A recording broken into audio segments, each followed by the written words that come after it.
할렐루야, 주님을 찬양합니다. 오늘 주신 하나님의 말씀 에베소서 1장 7절 말씀입니다. 은혜의 풍성함, 속량이라는 제목으로 함께 말씀을 나누겠습니다. 자, 오늘 이 7절 말씀에 우리 지난 시간 6절에 은혜의 영광이라는 표현을 썼는데, 오늘 이 7절 말씀에는 은혜의 풍성함이라는 말씀을 우리에게 주고 계신데, 이 은혜의 풍성함이 여기 뒤에 나옵니다마는 속량, 죄 사함이라고 말씀하고 있습니다. 자, 여기 시작을 우리는이라고 표현하고 있죠. 우리는 사도 바울을 포함한 이 에베소 교회들과 예수를 믿는 신실한 모든 사람들을 다 포함해서 그때 당시 독자뿐만 아니라 지금 2000년이 지난 지금 현재까지도 이 우리라고 하는 이 우리에 오늘날 현재 그리스도를 믿는 모든 교회와 신실한 성도들이 포함되고 있다는 거예요. 진리는 뭐냐면 과거만 맞는 말이 아니라 그것이 과거나 현재나 미래에도 모든 것이 다 맞는 합당한 말씀이 진리라고 하는데, 바로 여기 있는 이 7절에 있는 말씀, 이 말씀이 진리인 겁니다. 왜냐하면 이것은 예수 그리스도의 그 당시뿐만 아니라 지금 현재에도 똑같이 유효한 말씀이기 때문에 그렇습니다. 자, 우리는 그리스도 안에서 계속해서 우리가 그리스도 안에라는 표현을 쓰고 있는데, 그리스도 안에서 혹은 하나님께서 사랑하시는 자 안에서, 다른 번역에는 그리스도 안에서라고 하는 이 표현을 사랑하는 자 안에서라고 번역을 하고 있어요. 그리스도 안에서 그의 은혜의 풍성함을 따라. 자, 지난 시간에 은혜에 대한 말씀을 제가 드렸는데, 하나님께서 우리에게 주시는 이 사랑, 그 사랑이 우리에게는 은혜라고 표현이 되었다 그랬어요. 네, 직접적으로 하나님께서 우리에게 주신 체험들, 경험들이 은혜라고 말씀을 드렸죠. 자, 그런데 그 하나님의 은혜가 얼마나 크고 풍성한지 우리가 다 그것을 깨달아 알 수는 없지만, 하나님의 그 은혜, 우리에게 주신 그 은혜, 거저 주신 그 은혜는 너무너무 놀랍고 풍성한 은혜인데, 이 은혜를 따라 어떤 일이 우리에게 주어졌느냐면, 하나님께서 사랑하시는 그리스도 예수, 그분의 보혈을 우리에게 주신 거예요. 그래서 그의 피로 말미암아라는 표현을 쓰고 있어요. 우리가 죄인 되었을 때, 원수 되었을 때, 아직 알지 못한 그때 이미 하나님께서는 우리를 구원하시기 위해서 예수 그리스도를 십자가에 내어주셨습니다. 이것이 바로 정해진 일이에요. 이것이 바로 예정된 거예요. 언제부터? 창세 전부터. 이 세상이 창조되기 전부터 하나님께서는 우리를 구원하실 계획을 가지고 계시다는 거죠. 자, 이 하나님의 은혜의 풍성함은 무엇과 관계가 되냐면 바로 예수 그리스도의 이 피, 보혈과 관계가 있어요. 자, 구약시대에 짐승을 피채 먹지 말라, 그런 말씀을 하신단 말이에요. 왜냐하면 이 피는 곧 생명을 의미하기 때문에. 그런데 이 땅에 동물들, 또 사람들, 이 세상에 살고 있는 피 중에 누구 피는 귀하고 누구 피는 귀하지 않고 할 수가 있겠어요? 다 이 생명을 가리키는 피는 다 귀하죠. 사람도 마찬가지죠.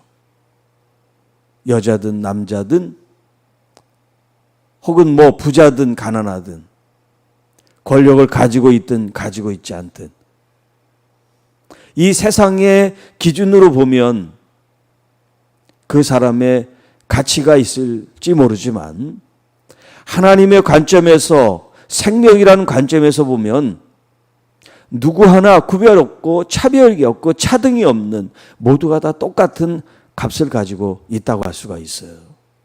생명은 그 어떤 조건으로도 어떤 환경으로도 값이 더 나가고 값이 덜 나가지 않으니까요. 그렇게 우리의 생명은 소중한 거예요.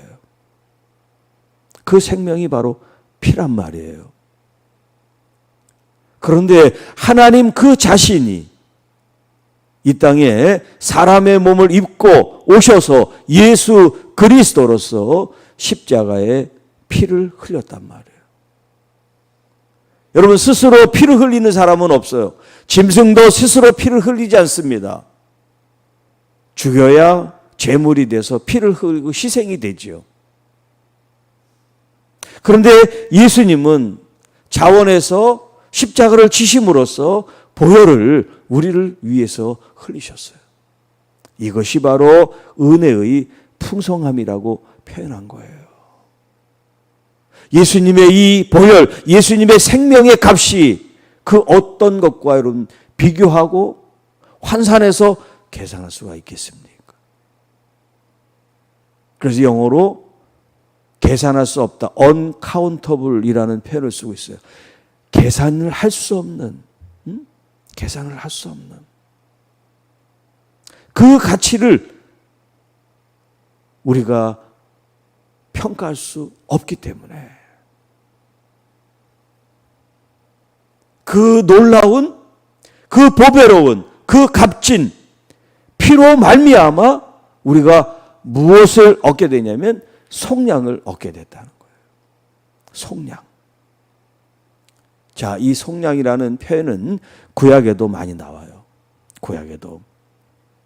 특별히 이스라엘 백성들을 하나님께서 애굽에서 건져내 속량했다, 이런 표현을 써요.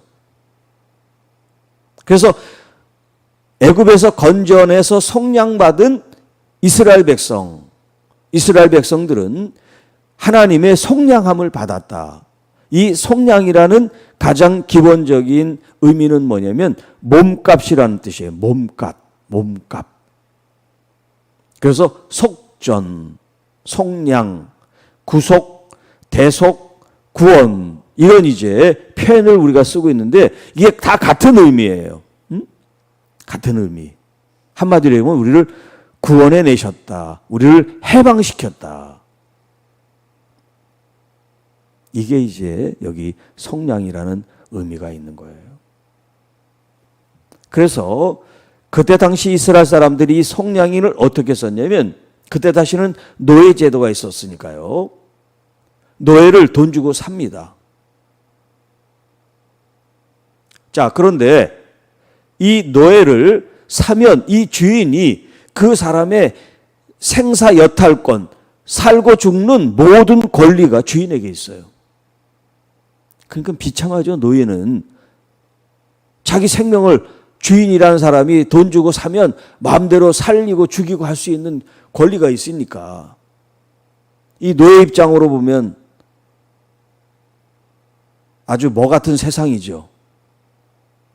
그런데 이 주인 중에 선한 마음을 가진 주인이 이 사람을 불쌍히 여겨가지고 돈 주고 샀는데 이 사람의 이 노예 문서를 다 불태워가지고 이 사람을 자유케 해방, 방면, 사면을 해줬어요. 해방시킨 거예요. 그러면 이 죄인, 이 노예는 더 이상 노예 신분으로 살지 않고 자연인으로 살 수가 있어요. 바로 이 속량이라는 의미가 여기에 있어요. 이 의미를 가지고 영적으로 대입을 한다면 우리가 그동안 다 죄인이었어요. 이 죄의 결과는 결국 사망이고 하나님의 심판에 놓일 수밖에 없는 죄인들이었어요. 그런데 예수님께서 십자가에서 자신의 생명, 피를 흘리고 죽으심으로 값을 치렀어요. 속전, 속량, 몸값을 내어주셨어요. 과거에 노예들이 자유케 되는 건 돈 몇 푼으로 그 사람의 그 은 20 주고 그 사람이 해방이 됐어요. 노예에서. 새로운 자유인의 신분을 얻게 됐어요. 그런데 예수 그리스도 안에서 그를 믿고 새 사람으로 창조된 우리, 구원을 받고 용서함을 받은 우리들은 우리의 몸값이 무엇이냐라고 한다면 언카운터블, 계산할 수가 없습니다. 예수님의 그 생명, 피값으로 우리를 사셨기 때문에 그렇게 값지게 의미 있게 우리가 구원함을 받았다는 거예요. 속량함을 받았다는 거예요. 곧 그 속량은 뭐냐면 죄 사함이다라고 표현하고 있어요. 죄 사함. 자, 우리는 죄인이라 그랬죠. 예수님께서 당신의 피값을 주고 생명을 주고 사셨어요. 해방시켰어요. 구원하셨어요. 그 구원함이 뭐냐면 우리들의 죄를 용서하시는 거예요. 그래서 우리는 죄 사함을 받은 거예요. 우리가 알지도 못하는데, 우리가 요청하지 않았는데도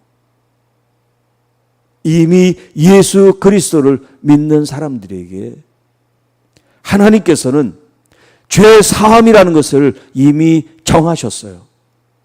확정 지으셨어요. 그러니까 우리가 예수 그리스도를 믿음으로써 죄 사함을 받고 구원을 받는데 하나님의 관점에서는 이렇게 계획하고 섭리하시고 확정을 지으셨어요. 자, 이 주인이 이제 이 노예 문서를 다 소각시키고 없애버리고 이 노예에게 얘기합니다. 당신은 지금부터 자유의 몸이 됐습니다. 얼마나 기쁘고 놀라운 이야기예요. 이 이야기를 들은 이 사람이 자유몸이 돼서 얼마든지 자유롭게 자기의 삶을 영위할 수가 있잖아요. 주인님 빠이빠이 하고.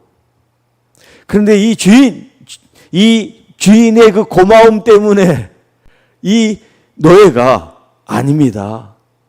나는 나가서 자유롭게 사는 것보다 이렇게 선하신 주인님을 제가 섬기는 게 제가 영광이 되겠습니다. 제가 자유롭게 가지 않고 이 집의 종으로, 노예로 그냥 주인님을 섬기겠습니다. 여러분, 이런 일이 생겼다고 생각해 보세요. 여러분이 그 당시에 노예 신분으로 있다가 주인으로부터 그렇게 면제를 받고 자유인이 됐는데 여러분은 어떤 태도를 취하시겠는가 한번 생각해 보세요. 자유다 하고 뛰쳐나가서 자기 마음대로 살고 싶은지 아니면 그 주인을 섬기고 싶은지. 자, 그것을 이제 이 현재 영적인 신앙적인 것에 대입을 한다면 우리가 예수 그리스도의 이 피로 또 생명을 줌으로써 우리를 속량해서 우리를 죄사함, 자유케 우리를 용서해 주셨는데 이 속량, 죄사함, 용서를 받은 우리들이 나 이제 죄사함 받고 이제 자유야. 그리고 내 마음대로 사는 것이 아니라 나를 구원하시고 속량하시고 나를 위해 그 보배로운 피를 흘리신 예수 그리스도를 위해서 내가 헌신하며 살겠습니다. 라는 이런 하나님의 어떤 강제성이 아니라 우리의 자발성, 내 스스로 너무 감사해서 주님을 섬기는 것이 너무나 좋아서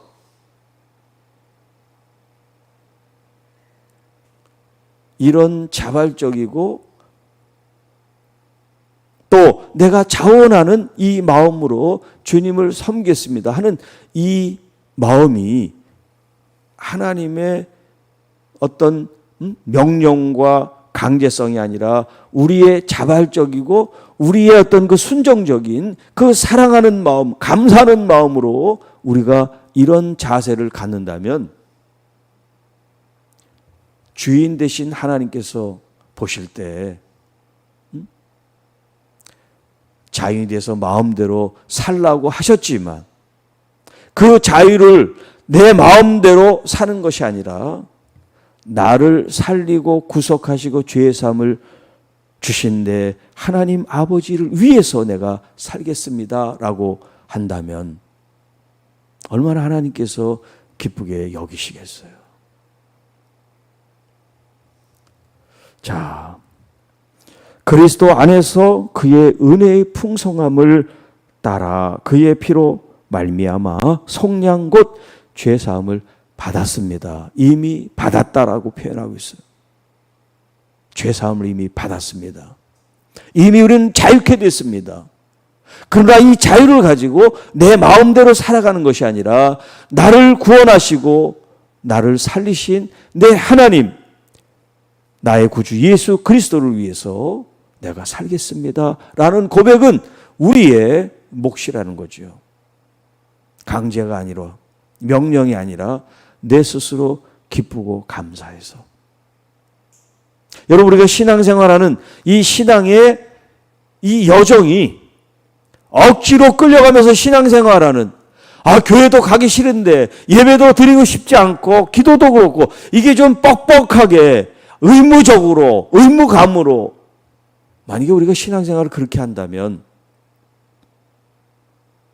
그 스스로에게나 하나님께나 얼마나 불편함을 드리는 거예요. 예배드리는 성도들의 표정이 다 우거지상이 돼서 그냥 싫은데 억지로 끌려온 것 같이 그냥 그런 표정으로 예배를 드린다면 그 예배를 하나님께서 기쁘게 받으실까요? 네. 그런데 예배 드리는 사람들마다 다 화내가지고 막 그냥 너무 좋아서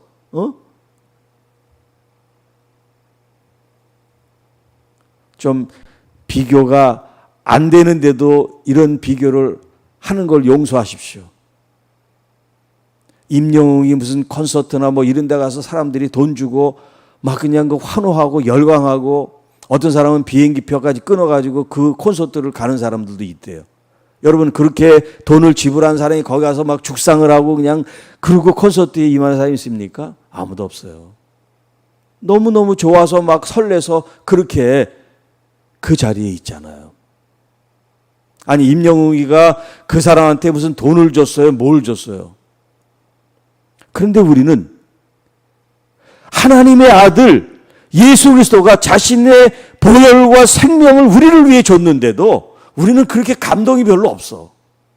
내가 구원받았는지 잘 모르겠어. 예배도 별로 그냥 그렇게 마음이 흔쾌하지가 않아. 즐거운 마음이 없어. 뜨뜻미지근하게 그냥 대면 우리가 그런 표정과 마음으로 예배를 드린다면, 여러분이 개인 기도를 드리고 성경을 보고 봉사를 하고 수고를 하고 만약에 그런다면 이 오늘 본문의 의미를 아직 깨닫지 못하고 있는 거예요. 나라고 하는 존재는 내가 생각하는 내 자신이 아니에요. 내가 생각하는 것보다 더 놀라운 가치와 의미가 있어요. 왜냐하면 하나님 자신이 예수 그리스도께서 나를 당신의 몸값을 주고 산 사람이에요, 내가. 그런 사람이에요, 내가. 그런 자존감이 있어야 돼, 내가. 내 가치가 그런 사람이야. 그렇게 나를 살리시고 당신의 몸값을 지불해서 나를 구원하시고 죄사함을 주신 그분께 내가 나왔는데 우거지상을 하고 기분 나빠하고 별로 흥도 안 나는 그런 마음으로 매번 예배를 드린다면 뭐가 잘못된 걸까요?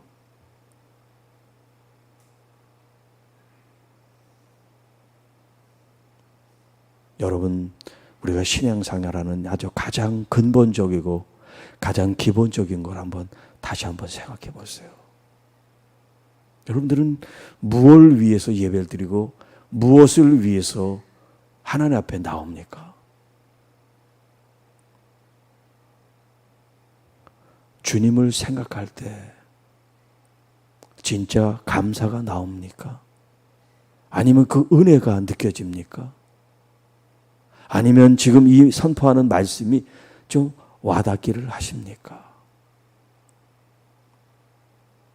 그냥 늘 한 귀로 듣고 한 귀로 흘리고 늘 거기서 거기 같은 그 말씀으로만 듣지 마시고 하나하나 여러분들이 곱 씹으면서 그걸 입으로 삼키고 여러분 뱃속에 오장육부에서 이 말씀이 돌 수 있도록 지금 이 육적인 얘기가 아니라 영적으로 여러분의 속사람이 하나님의 이 말씀을 조물조물 깨물고 씹고 의미해서 여러분의 속사람의 내장 오장육부에 다 퍼져서 여러분의 속사람 여러분의 영혼이 예수 그리스도 그 한 분으로만 채워질 수 있도록 예수 그리스도 한 분만 생각할 때 내 가슴이 벌렁벌렁거리고 설레이고 너무 좋아서 흥분되는 그 마음을 언제적에 가지셨어요?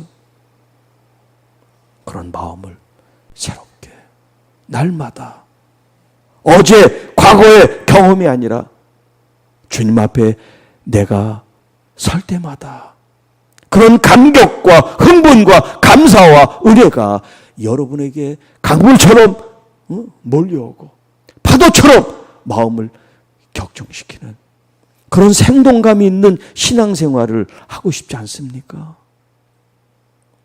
주님도 뜨뜻미지근한 거 원치 않고 토해버리신다고 말씀하세요.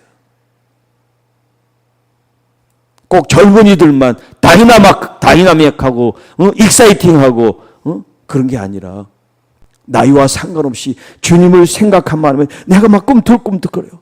첫사랑을 하는 것처럼 주님에 대한 애틋한 마음, 갈망 이런 게 막 솟구치는 여러분이 되시기를 축복합니다. 기도하겠습니다. 할렐루야. 주님을 찬양합니다. 이 세상에 때가 너무 많이 묻어 있고 세상의 욕망과 욕심과 우리의 생각들이 너무나 가득 차다 보니까 주님은 내 마음 어디에 계신지도 모를 정도가 돼 있는 이 현실이 개탄스럽습니다. 그러나 이 새벽을 깨우고 기도하는 하나님의 귀한 성도들은 늘 말씀으로 깨어 주님을 바라보는 우리의 시선과 마음과 이 갈망이 폭포처럼 또는 끊임없이 솟아나는 샘물처럼 그래서 기쁘고 행복하고 감사하고 은혜롭고 충만해서 주님을 예배하고 경배하고 기도하고 말씀 보고 봉사하고 헌신하는 이 헌신이 뜨겁고 더 뜨겁게 주님을 바라보는 사랑의 뜨거움 열정이 되게 하옵소서. 우리의 삶의 현장이 어디든지 이 세상보다 주님을 오직 주님만을 더 가득 내 마음에 모시는 진짜 그리스도인, 진짜 하나님의 자녀가 될 수 있도록 성령 하나님 우리를 인도해 주시고 말씀으로 더 깨우쳐 우리의 심령 골수에 새겨지는 저희들이 되게 하옵소서.